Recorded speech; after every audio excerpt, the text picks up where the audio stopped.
It was about how to deal with the, I've read books about how to expand a character and how to build a character and how, you know, great books about it. But nothing about dealing with the smaller, the real thing. It's like 90% of the work. If you see a movie like Django Unchained, there's a lot of big movie stars in that movie. And then think how many other parts there are in that movie. Right. You know, there's hundreds of people in that movie. And many of the big movie stars are in small parts. Yes, yes.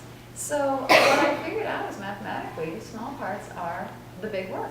That is the big work. That is where it's at. And I've made an entire career out of doing smaller parts in bigger movies and bigger parts in smaller movies and over 50 commercials, which are all small parts. You know, that's what they are. And the audition process is a lot about taking the big idea and making it into a small part. So I was going to ask you for a good tip for young actors, but that seemed like it right there. Oh, yeah. Well, I have plenty. I mean, obviously the page is, you know, there's more than one page in this book, so I have Right. lots and lots of tips. But the book actually is much more about, it's much more than just how to act. I do cover how to break down a scene and audition tips and all that. But the thing that I was trying to write the book that I most wanted to find and never did. I did not find many books that were written by actors. Almost all the books on acting are written by producers, agents, casting directors, and they are able to tell you what they're looking for when you come in the room and what the anticipation is for, you know, what the expectations are for you when you enter this job.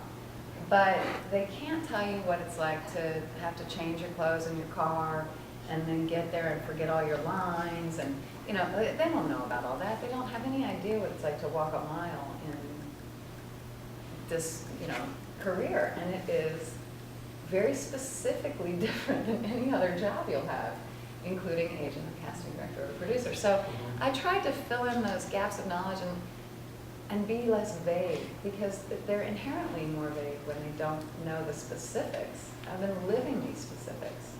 So I tried to be as specific as possible and tell exactly what it takes to do this for a living, and then how to make the most of it. And then I tried also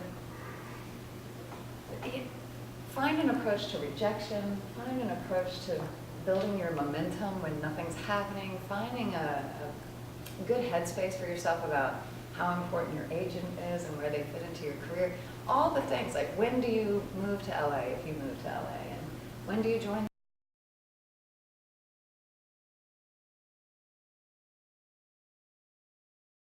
What I would say is, don't go there to get the part.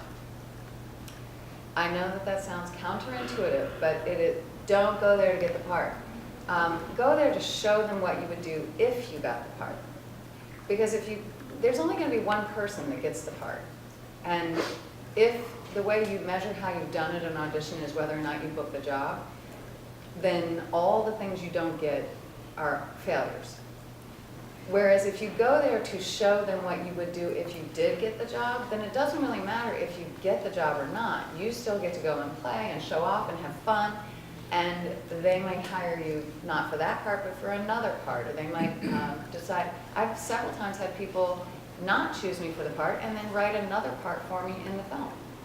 And so if you just go there to be amazing and show off and have a great time, you will have a lot more fun. And since auditioning is like job interviewing and you have to do way more auditioning than you ever get to do working, I would find a way to make it fun. Yeah. I just have a couple more, but please go ahead. In essence, the auditioning and the practicing and all of that is the work. Yeah. Yeah, because it is how you spend the vast majority of your career. There are obviously people who get out of the loop of having to audition for every part they get. There are people who are blessed enough to be, you know, household names, and we don't necessarily need to see them play that specific part at an audition to get the part in the movie.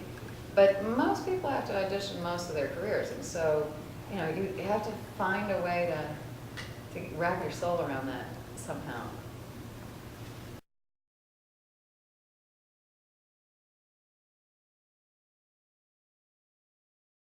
I think it's his enthusiasm that confuses people. He loves movies. movies, and when he's on a set, he's in heaven. It's like when you see a guitarist in the middle of a jam or whatever, you know, like he's into it. He's really into it. And I guess that can come off as nutty, but to me, I just see it as nothing but unbridled enthusiasm. He Right. loves movies, and he loves being on a set, and he just loves everything about it. And it's infectious. It permeates the entire set.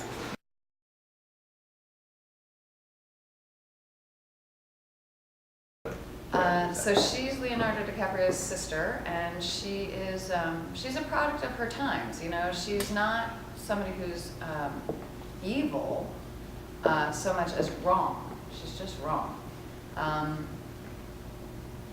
Women at that time didn't have so much power, so you can, you know, if you wanted to let her off the hook a little, you could. But the bottom line is she's a slave owner. She's a slave owner.